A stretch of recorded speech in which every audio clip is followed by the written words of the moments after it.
तो मूवी के स्टार्ट में हम देखते हैं शेफ को, जो अपने घर में बेहोश पड़ा रहता है। उसकी जब आंख खुलती है तो वो कैसे तैसे अपने आप को संभालता है। इसके बाद वहां पे उसको एक सीडी मिलती है, जिसको जब वो डीवीडी प्लेयर में लगाता है तो उसके सामने उसका साथी वेरोना आता है। असल में शेफ एक कॉन्ट्रैक्ट किलर होता है और वो लोगों की सुपारी लेकर के उन्हें निपटाया करता था।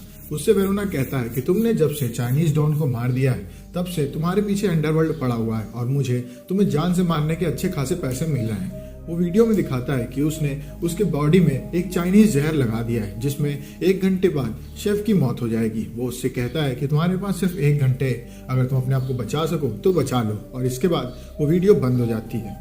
अब शेफ को पता चलता है कि इस जहर में उसका खून धीमे धीमे जमने लगेगा। इस वजह से उसको अपने बॉडी को गर्म रखना चाहिए। वो जल्दी जल्दी चीजों को तोड़ने लगता है और अपने आप को काफी फ्रस्ट्रेट करने लगता है, जिस वजह से उसका शरीर गर्म हो जाता है। इसके बाद वो अपनी गाड़ी उठाता है और वहां से भागता है। सबसे पहले अपनी गर्लफ्रेंड को फोन करता है, जो कि उसकी कॉल नहीं उठाती है। और इसके बाद वो अपने डॉक्टर को फोन करता है ताकि वो उसकी हेल्प कर सके, लेकिन डॉक्टर उसका फोन नहीं उठाते हैं। डॉक्टर की वाइफ फोन उठाती है और वो बताती है कि डॉक्टर अभी बिजी है। डॉक्टर असल में लड़कियों के साथ एंजॉय कर रहा होता है और उसको नहीं पता होता है कि शेफ की जान खतरे में होती है। इसके बाद शेफ अपने एक दोस्त को फोन करता है और उससे कहता है कि मैं चाहता हूं कि तुम वेरोना का पता जल्द से जल्द ढूंढ निकालो, क्योंकि मेरे पास बस 1 घंटा है और 1 घंटे बाद मेरी मौत हो जाएगी। इसके बाद वेरोना एक दूसरे गैंग लीडर के पास जाता है और जाते उसके ऊपर गन तानते हुए कहता है कि जल्दी से जल्दी बताओ कि वेरोना कहाँ पे है। जब उसके आदमी उसके ऊपर गन तान देते हैं तो गैंगस्टर बताता है कि शेफ मेरा दोस्त है, तुम लोग को ज्यादा सोचने की जरूरत नहीं है। इसके बाद वो शेफ से कहता है कि मुझे नहीं पता कि वेरोना कहाँ पे है, उसकी लोकेशन कोई भी नहीं जानता है। इसके बाद शेफ की हालत बिगड़ने लगती है और वो वहीं पे बैठ जाता है। वो एक ड्रग मांगता है उस गैंगस्टर से, जिसके बाद उसको वो सूंघ लेता है, लेकिन इन सब से भी उसको कोई फर्क नहीं पड़ता है और उसकी तबीयत बराबर बिगड़ने लगती है, जिस वजह से गुस्सा करके वो वहां पे 2 से 3 गुंडों को मार के गाड़ी में बैठ करके वहां से निकल जाता है। अब आगे जब वो जा रहा होता है तो ओवर स्पीड की वजह से उसके पीछे पुलिस पड़ जाती है। इतने में उसको फोन आता है डॉक्टर का। वो डॉक्टर को बताता है कि उसके साथ क्या क्या हुआ है, जिसके बाद डॉक्टर उससे कहता है कि तुम्हें जो जहर मिला है इसके तहत तुम अगर आराम करने लगोगे तो तुम्हारी मौत पक्की है। तुम्हें अपनी बॉडी को चलाना होगा ताकि तुम्हारी बॉडी में एड्रेनलिन बनता रहे। इसके बाद कैसे तैसे वो पुलिस से पीछा छुड़ाता है, लेकिन इन सब में उसकी गाड़ी काफी टूट जाती है। इस वजह से वो एक टैक्सी करके एक दूसरी शॉप में जाता है और वहां से चॉकलेट और एनर्जी ड्रिंक्स को खरीद लेता है। इसके बाद वो पहुंचता है कार्लिटो के पास। कार्लिटो उसका बॉस होता है, जिसने उसे चाइनीज डॉन को मारने की सुपारी दी होती है। कार्लिटो से बात करते हुए उसे पता चलता है कि उसे मारने की सुपारी किसी और ने नहीं, कार्लिटो ने ही दी है। ये बात जानते भी वो उसको नहीं मार सकता था, क्योंकि उसके चारों तरफ कार्लिटो के आदमी खड़े थे और वो उसके ऊपर गन ताने हुए थे। इस वजह से वो वहां से निकल जाता है। अब गुस्सा करके वो गाड़ी छीन लेता है टैक्सी ड्राइवर से और गाड़ी को लेकर के भागने लगता है, जहां आगे जाकर के वो ट्रैफिक में फंस जाता है। तभी उसका दोस्त उसको फोन करके बताता है कि मैंने वेरोना के भाई को यहाँ पे देखा है, वो एक मॉल के अंदर आया है। ये बात जानते ही वो वहां पे पहुंचता है और वेरोना के भाई से लड़ाई करना शुरू कर देता है। काफी देर की लड़ाई के बाद वो वेरोना के भाई को जान से मार देता है और उसके हाथ को काट देता है। इसके बाद वो वेरोना को फोन करके कहता है कि मैंने तुम्हारे भाई को जान से मार दिया है और तुम्हारा पुश्तैनी लॉकेट जो कि तुम्हारे भाई ने पहना हुआ था वो मेरे पास है। और इसके बाद वो वहां से चला जाता है। वेरोना उससे कहता है कि अब इसका खामियाजा तुम्हारी गर्लफ्रेंड भुगतेगी। जिसके बाद वो तुरंत पहुंचता है अपनी गर्लफ्रेंड के पास जाने के लिए, लेकिन इससे पहले उसको काफी दवाइयों की जरूरत होती है, क्योंकि धीमे धीमे जहर का असर तेज होने लगता है और उसकी बॉडी धीमी पड़ने लगती है। वो डॉक्टर को फोन करता है, जहाँ पे इस बार डॉक्टर उसको अलग तरीके की दवाइयां बताता है, जिनको लेने के लिए वो हॉस्पिटल में जाता है।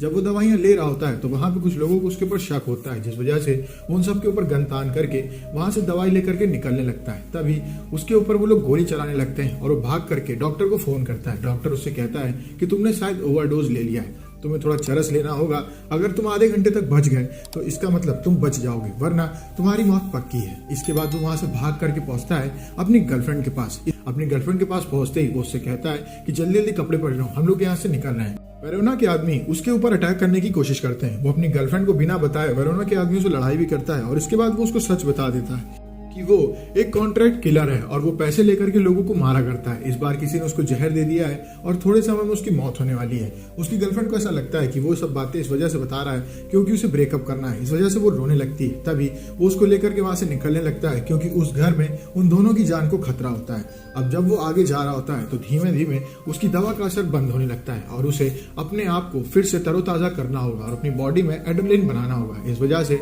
वो भरी पब्लिक में अपनी गर्लफ्रेंड से जोर जबरदस्ती करने लगता है। उसकी गर्लफ्रेंड उससे रेजिस्ट करती है और उसको मारने लगती है, जिसके बाद वो उसको धीमे से बताता है कि अगर मैंने ये यहाँ पे नहीं किया तो मेरी बॉडी में एड्रेनलिन नहीं बनेगा और मेरी मौत हो जाएगी। जिसके बाद वो दोनों भरी पब्लिक में इंटीमेट होना शुरू कर देते हैं, जिस वजह से उसके शरीर में वापस से एड्रेनलिन बनना शुरू हो जाता है और उसका शरीर बेहोश होना बंद हो जाता है। और पब्लिक भी इन सब में उनका सपोर्ट कर रही होती है और वहां पे तेज तेज चीयर करने लगती है, जिस वजह से उसका शरीर और जल्दी जल्दी गर्म होने लगता है। फ्रेंड का उसको फोन आता है, वो उससे कहता है कि उसे वेरोना का पता चल चुका है। जिसके बाद वो अपनी गर्लफ्रेंड को छोड़ के वहां से निकल जाता है। वो उससे कहता है यहाँ से कहीं सेफ जगह चली जाओ, मैं तुमसे जल्द आकर के मिलूंगा। और वो वहां से भागता है उस जगह के लिए। जब वो उस पते पे पहुंचता है तो वहां पे उसे पता चलता है कि उसके फ्रेंड को उस गैंगस्टर ने मार दिया है, जिसने कि उसे जबरदस्ती फोन करके उसे वहां पे बुलवाया था। वो गैंगस्टर उससे कहता है कि शेफ, तुम्हारी वजह से सभी गैंगस्टर्स का नाम बदनाम होता जा रहा है। तुम इतना पब्लिकली हो चुके हो कि तुम न्यूज में हर जगह छाए हुए हो। तुम्हें कहीं चैन से जाकर के मर जाना चाहिए। असल में वो वहां पे उसे मारने के लिए आए होते हैं। तभी शेफ उसके ऊपर गन तानते हुए उस गैंगस्टर को मार देता है और उसके आदमी उस गैंगस्टर के ऊपर गोली चलाना शुरू कर देते हैं। इतने में वहां पे उसकी गर्लफ्रेंड आ जाती है और वो उसको लेकर के वहां से भागने लगता है। तभी एक गोली उसकी बैक में लग जाती है, लेकिन कैसे तैसे शेफ अपनी कार में पहुंचता है और अपनी गर्लफ्रेंड को लेकर निकलने लगता है। उसके पीछे सभी गैंगस्टर पड़े होते हैं और उसकी गर्लफ्रेंड जान जाती है कि शेफ असल में एक गैंगस्टर है और वो जल्द से जल्द मरने वाला है। इसके बाद एक शॉप में जाने के बाद वो हथौड़ा और कील खरीदता है, जिनकी हेल्प से वो अपनी बुलेट को बैग से निकाल लेता है। तभी डॉक्टर का फोन उसे आता है और उससे कहते हैं कि मैं यहाँ पे आ चुका हूँ, तुम जल्द से जल्द मेरे घर पे आ जाओ। वो डॉक्टर के यहाँ जाता है, जहाँ पे डॉक्टर उसकी हेल्प करते हैं और उसको काफी हद तक ठीक करते हैं। वो उससे कहते हैं कि तुम्हें एंटीडोट की सख्त जरूरत है, इन दवाइयों से बस तुम थोड़ा रुक करके मरोगे, लेकिन तुम मरोगे जरूर। जिसके बाद वो दवाइयाँ लेकर के वहां से निकल जाता है, क्योंकि जब उसका इलाज हो रहा होता है तब उसने वेरोना को फोन करके कहा होता है कि मुझे एंटीडोट चाहिए और इसके बदले में तुम्हें तुम्हारे खानदान का पुश्तैनी लॉकेट मिल जाएगा। वेरोना उसकी बात मान जाता है और वो उसको कोरलिस के पास बुलाता है। कोरलिस वही गैंगस्टर होता है जिसने की शेफ की सुपारी दी होती है। अब वो कोरलिस के अड्डे में पहुंचता है, जहां पे उसके सामने वेरोना भी होता है। उसके हाथ में गन नहीं होती है और वो उन लोगों से बातें कर रहा होता है। वो उससे कहता है कि मुझे जल्द से जल्द एंटीडोट दे दो और उसके बदले में ये लॉकेट ले लो। तभी कोरलिस उसको दिखाता है चाइनीज जहर। वो उससे कहता है कि हम तुम्हें फिर से चाइनीज जहर देंगे, जिससे कि तुम्हारी जल्दी मौत हो जाएगी।